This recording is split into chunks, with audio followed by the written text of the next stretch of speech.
Slava lui Dumnezeu stă în ascunderea lucrurilor, iar slava împăraților stă în cercetarea lucrurilor. Proverbele 25, versetul 2. Sunt sănătos. Nu am nimic. Suntem într-o perioadă unde nici nu mai ai voie să strănuți. Dacă strănuți, devine periculos pentru unii. Nu ne-am schimbat, suntem toți oameni. Mai tușim, mai strănutăm. A trebuit să mai și zâmbim. Ieri am început, suntem tot în cartea Ester, am ajuns la locul unde Estera, nu Estera, de fapt, Vasti sau împărătească, și ea face un ospăt. Și am zis, într-o împărăție, nu doar împăratul are dreptul să organizeze un ospăț. De exemplu, împărăteasă poate și ea, acolo într-o parte a casă împărătească, să are și ea drept să facă un ospăț. Am vorbit de transfer de autoritate, cred că o să mai vorbim despre asta, pentru că oricum o să mai întâlnim asta în această carte, dar mă referam la într-o vineri de întrebări și răspuns. Mă gândeam să trecem la alt subiect, dar văzând întrebările și studiind și mai departe Scriptura, m-am dat seama că am atins foarte puțin data trecută. Dar este normal. Nu ai cum să încep un subiect greu, pentru că nu este un subiect simplu. Nu ai cum să încep un subiect greu și într-o seară să atingi toate lucrurile sau chiar să ajungi la ceea ce este poate cel mai important, dacă nu pui mai întâi bazele ca toată lumea să fie cam oameni să nu fie pierdut. Mai ales când vorbești cu oamenii cu diferite experiențe, unii poate s-au întors la Dumnezeu de 10 ani, unii poate de 10 luni. Deci trebuie mers într-un anumit mod. Și pentru a arăta un lucru, a învăța anumite lucruri, ieri legat de acest aspect, într-o casă, într-o împărăție, nu doar împăratul are dreptul să facă un ospăț. Am început ieri să citesc o pildă care Domnul Iisus o dă despre un om care avea doi fii și aș vrea să citesc acum această pildă, deși e un aspect foarte specific al pildei care ne interesează acum, deși este o pildă care ne spune multe lucruri, dar o să vedem că uneori există suferințe în viața noastră care nu are de-a face cu, hai să zic, împrejurările, care nu are de-a face, ca să zic așa, cu planul lui Dumnezeu, care nu are de-a face nici cu diavolul. Există suferințe în viața noastră cauzate doar de acest lucru, că nu știm că într-o împărăție nu doar regele are dreptul să facă un ospăț.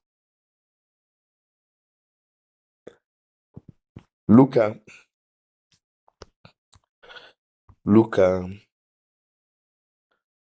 15, eram în Luca 15. Dacă pot să deschid în romană e bine. Ok. Luc 15.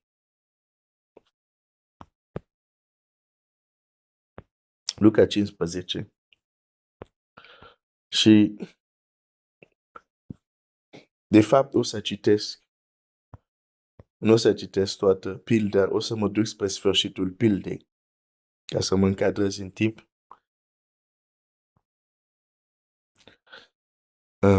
Versetul 22. Dar tata a zis robilor săi, aduceți repede haina cea mai bună și îmbrăcați-l cu ea, puneți un inel în deget și încălțăminte în picioare. Bine, ești ciudat să așa citești de la 22. Ok. Hai să citești de la început. La 11. El a mai zis, un om avea doi fii. Cel mai tânăr din ei a zis tatălui său, tată, dă-mi partea de avere ce mi se cuvine. Și tata le-a împărțit averea. Nu după multe zile, fiul cel mai tânăr a strâns totul și a plecat într-o țară depărtată, unde și-a risipit averea, ducând o viață destrabalată. După ce a cheltuit totul, a venit o foamete mare în țara aceea și el a început să aducă lipsă. Atunci s-a dus și s-a lipit de unul din locuitorii țării acelea, care l-a trimis pe ogoarele lui să îi păzească porci.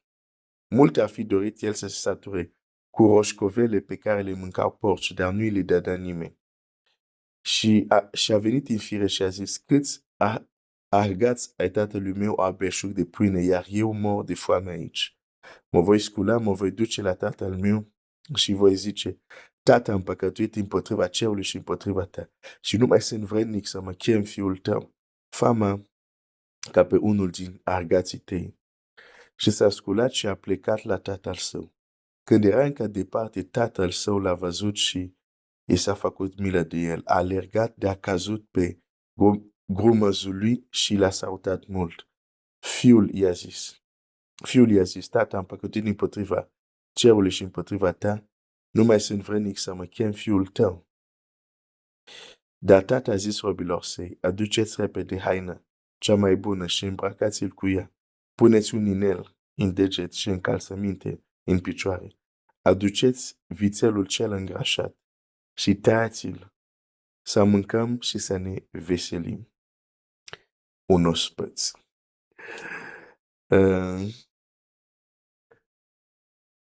Căci acest fiul al meu era mort și înviat, era pierdut și a fost găsit. Și au început să se veselească. Fiul cel mai mare era la ogor. A venit și s-a apropiat de casă, a auzit muzica și jocul, a chemat pe unul din robii și a început să-l întrebe ce este. Robul acela i-a răspuns, fratele tău a venit înapoi și tatăl tău a tăiat vițelul cel îngrașat, pentru că l-a găsit iarăși sănătos și bine. El s-a întăritat de mânie și nu voia să intre în casă. Tatăl său a ieșit afară și l-a rugat să intre. Dar el, drept răspuns, a zis tatălui său, iată, eu îți slujesc ca un rob de atâția ani și niciodată nu ți-am calcat poruncă și mie niciodată nu mi-ai dat măcar un ied să mă veselesc cu prietenii mei. Iar când acest fiul al tău, care ți-a mâncat averea cu femei desfrânate, i-ai tăiat vițelul cel îngrașat. Mă opresc aici. Pildele nu sunt povești pentru a dormi copii. Deși uneori sună așa o istorisire așa frumoasă care poți să povestești și la copii, dar nu sunt povești de a dormi copii. De fapt, în fiecare pildă care auzi, care citești, care ni se pare așa de simple, uneori, Domnul Iisus descoperă taine care au fost ascuns de la începutul. Biblia zice, El va deschide gura în pilde și va face cunoscut taine ascuns de la facerea lumii.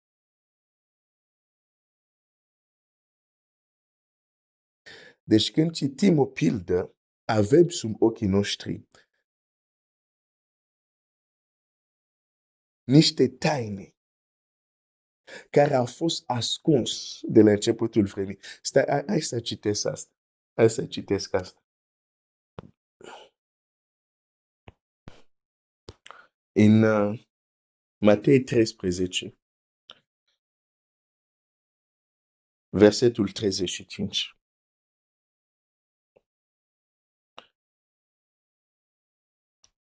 Verset 34. Iisus a spus noroadelor toate aceste lucruri în pilde și nu le vorbea deloc fără pildă, ca să se împlinească ce fusese vestit prin prorocul care zice: voi vorbi în pilde, voi spune lucruri ascunse de la facerea lumii.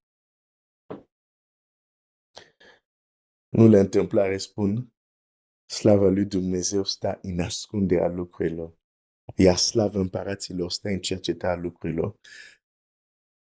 Te gândești că a venit Adam, a venit Avram, a venit Moise, a venit, a venit Iosua, a venit Ilie, Elisei, au făcut lucruri extraordinare. Dar există lucruri care Dumnezeu i-a ascuns, care ei n-au știut. De aceea Domnul Iisus zice, mulți proroci au vrut să vadă zilele Fiul omului, dar nu le-au văzut. Pentru că când Domnul Iisus vine, pildele lui destănuie sau descoperă niște taine ascunse de la facerea lumii. Nimeni nu le-a știut, nimeni nu le-a fost descoperit și Domnul Iisus vine și le spune în pilde. Pilde nu sunt povești de a dormi copii. De aceea, de exemplu, deși această pildă am folosit-o de multe ori în evangelizare, pentru a arăta că Dumnezeu a vorbit despre Dumnezeu primește cel care se crește. Da? Și nu este greșit, dar nu este sensul adânc al pildei. Știi de ce? Pentru că faptul că Dumnezeu primește cel care se crește nu este o taină ascunsă. Există și în Vechiul Testament. Din Vechiul Testament se știe că Dumnezeu este milos și primește cine se crește, chiar sub lege. Se știe asta. Deci dacă singura mea interpretare, de exemplu, a pildă care am citit, este că ne arată că Dumnezeu primește cel care se crește, nu este greșit, dar trec lângă sensul adevărat.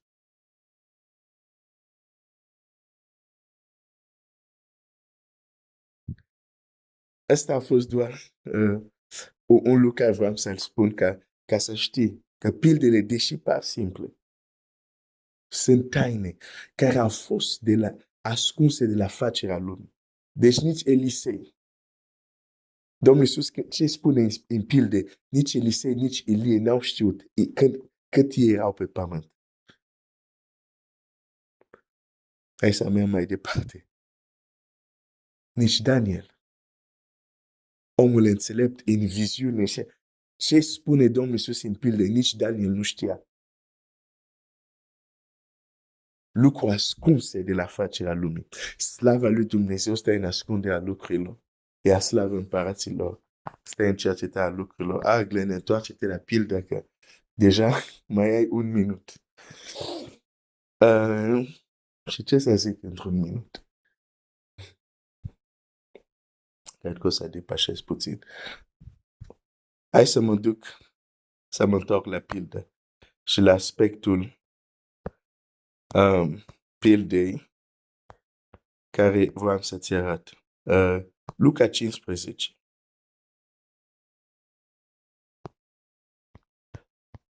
Deci, avem, oricum, nici azi nu să vorbim de sensul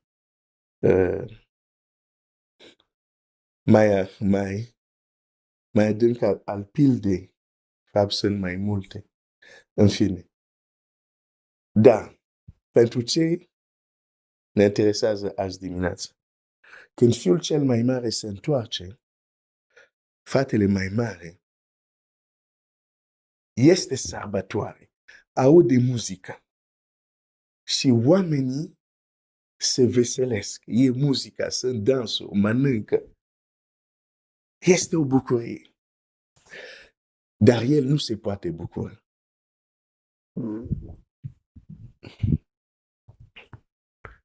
El nu se poate bucura. De fapt, el, acea sărbătoare, îi provoacă durere, îi provoacă suferință, îi provoacă supărare. E foarte revoltat. Și el crede că are dreptul să fie revoltat. Și când vine tatăl său, uite ce spune. Iată, eu îți slujesc ca un rob de atâția ani și niciodată nu ți-am calcat poruncă. Nu ți-am calcat poruncă și mie niciodată nu mi-ai dat măcar un ied să mă veselesc cu prietenii mei. Cu alte cuvinte zice, este nedrept ceea ce se întâmplă. Și el suferă, putem vedea în cuvintele lui, suferă, crede că este nedreptățit. Suferă pentru că crede că tatăl lui iubește pe ăla, pe fratele mai mic, mai mult decât el. Copiii lui Dumnezeu. Uneori ți-a venit în cap asta? Că Dumnezeu ar iubi mai mulți pe unii din copiii lui decât tine. S-a întâmplat. Să crezi că unii sunt mai favorizați. Pentru că ai impresia sau vezi că Dumnezeu ar face mai mulți pentru ei decât pentru tine.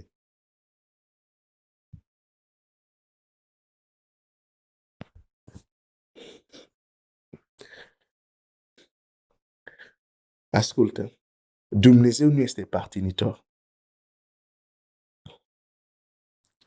Dumnezeu nu este partinitor. Dumnezeu este drept. Atunci, cum este drept ce face tata aici? Pentru că copilul cel mai mare e revoltat. Zice, cel care ți-a cheltuit bani cu femei desfrânate, faci o sărbătoare pentru el. Dar eu care îți slujesc ca un rob și nu ți-am calcat niciodată porunca de atâția ani, niciodată nu mi-ai dat măcar un ied să mă veselesc cu prietenii mei, este nedrept.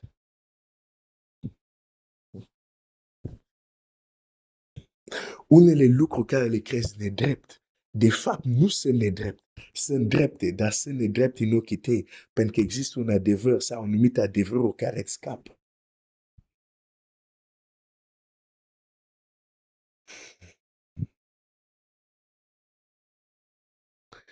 Ia să vedem ce îi spune tata.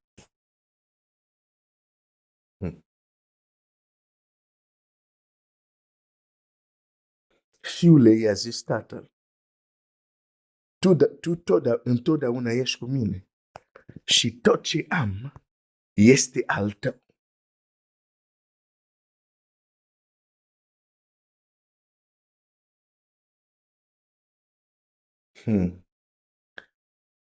Oh, Seigneur, tu totdeauna ești cu mine și tot ce am este al tău.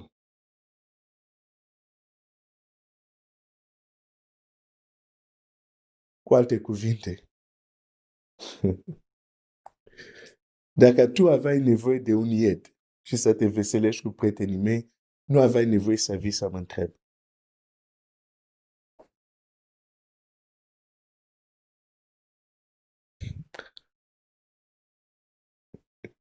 Tata îi spune, tot ce am este al tău. Tu ai drept. Ied, vițel, ai drept. Dar cel care a plecat, cel care era mort, cel care nu mai era aici, trebuia să ne veselim că s-a întors.